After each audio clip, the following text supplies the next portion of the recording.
So, మళ్ళొక మంచి topic తోటైతే వచ్చేసాననమాట. ఈ video నాకు తెలిసి కాంట్రోవర్సీ అయితది. ఓకేనా? ముందే చెప్తున్నాను. నేను ఈ మూవీ క్యారెక్టర్ గురించి మాత్రమే మాట్లాడబోతున్నాను. ఆ క్యారెక్టర్స్ చేసిన హీరోస్ గురించి మాత్రం కాదనమాట. ఓకేనా? మళ్ళీ చెప్తున్నాను. మీకు అర్థం కాకపోతే మళ్ళీ ఒక 10 సెకండ్స్ బ్యాక్ పోయి మళ్ళీ వినండి అది. ఓకే. సో, 'వార్ 2' ఎందుకు ఫ్లాప్ అయింది? సో, అందరికి వచ్చిన డౌటే కదా భయ్య. కామన్ పీపుల్‌కైతే అంటే నార్మల్‌గా మూవీస్‌ని అంత కరెక్ట్ చూడకుండా ఏదో టైమ్ పాస్‌కి చూసేటోళ్ళైతే ఓకే. బానే ఉంది. ఆ మూవీ ఫ్లాప్ అంటుర్రు గాని నేనైనా చాలా వరకు అయితే నేనైనా మా ఇంట్లో వాళ్ళే మూవీ చూసి బాగుంది కదా అన్నారు. నేను మెంటల్ అయిపోయినా. ఇదేంది మూవీ బాగుందా? మమ్మీ నేను బ్యాడ్ రివ్యూ ఇచ్చినానే అంటే వేస్ట్‌గా బ్యాడ్ రివ్యూ ఏందిరా మంచిగుందిరా అన్నది. నాకు అర్థమైంది. ఈ టాపిక్ మీద వీడియో పక్కా చేయాలని. సో, మూవీ ఎందుకు నచ్చలే చాలా మందికంటే ఏముంది భయ్య స్టోరీ ఏముంది చెప్పండి ఒక మాట. ఏముంది స్టోరీ ఏముంది? ఇరికిచ్చినట్టు ఇరికిచ్చిండు. ఎన్టీఆర్ క్యారెక్టర్ గారిది అసలుకి స్టోరీ దీంట్లో అసలుకి ఏ మాత్రం లేదు. నిజంగా చెప్తున్నా కదా, ఎన్టీఆర్ గారు లేకున్నా ఆ క్యారెక్టర్ లేకున్నా ఈ మూవీలో పెద్ద డిఫరెన్స్ అయితే ఏమొచ్చేది కాదు భయ్య. నిజంగా చెప్తున్నా పెద్ద డిఫరెన్స్ అయితే వచ్చేది అయితే కాదు. మెయిన్ భయ్య మూవీలో విలన్ క్యారెక్టర్ భయ్య నిజంగా చెప్తున్నాను. అసలుకి ఓకే. కాన్సెప్ట్ నచ్చింది. ఇప్పుడు 5 నేషనల్స్ నుంచి 5గురు కూర్చుంటారు. దాంట్లో దేశాలను నాశనం చేద్దామని చూస్తారు. మెయిన్ ఇండియా అని. ఓకే. అది బానే ఉంది. బట్ నాకు ఒకటి అర్థం కాదు. ఈ విలన్ని ఒక పేరు చెప్పిర్రు. పేరు మర్చిపోయినా. ఏడాడు? ఎక్కడుండు? ఏం కథ? నెక్స్ట్ 'ఆల్ఫా' అనుకుంటూ ఇంకొక రిలీజ్ చేస్తుర్రు. అసలేంది స్పై యూనివర్స్ ఏమైతుంది అసలు నిజంగా చెప్తున్నా భయ్ ఏం అర్థమైతలేదు. చెప్తున్నా అది సినిమా గురించి అయితే.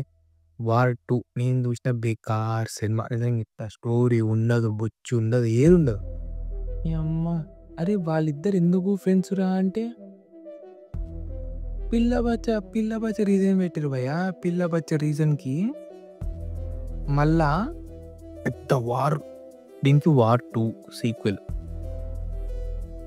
భయ్ నిజంగా చెప్తున్నా బ్రో. ఈ సినిమా నేను థియేటర్‌లో చూసినప్పుడు రక్త కన్నీరే. నిజంగా చెప్తున్నా. ఈ సినిమా కన్నా 'కన్నప్ప' సీన్ బాగుందనిపించింది ఒక టైంలో. నిజంగా చెప్తున్నా. ఇంకొక సీన్ ఉంటది.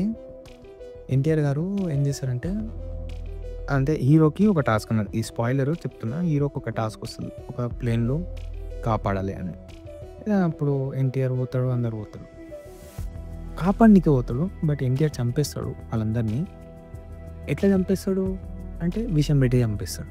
మళ్ళా చంపేదానికి రెస్క్యూకి ఈయనెందుకు పంపించిండు?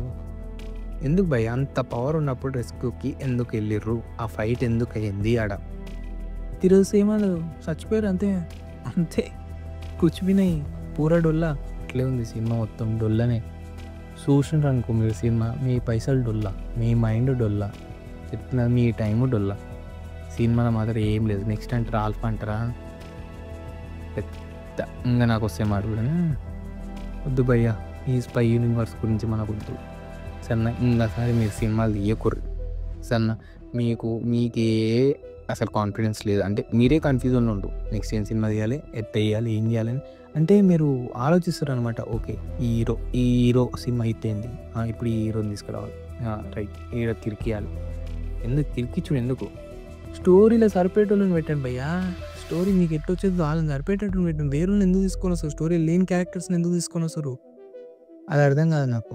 ఐ హోప్ స్పై యూనివర్స్ వాళ్ళు అర్థం చేసుకుంటారు అనుకుంటాను. నా కర్మ ఇది చెప్పుడు కానీ ఏదో చెప్తున్నా వీడియోలో కాబట్టి కర్మ వాళ్ళు అర్థం చేసుకోరు, చేసుకోలేరు. చేసుకోవాలని ఇట్లా ఉండదు వాళ్ళకి. మీరు ఇలాంటి సినిమాలు తీయరు భయ్యా. మీరు ఇలాంటి డొల్లా సినిమాలు తీయరు. మీరు డొల్లా అయిపోతారు లాస్ట్కి. Bye bye.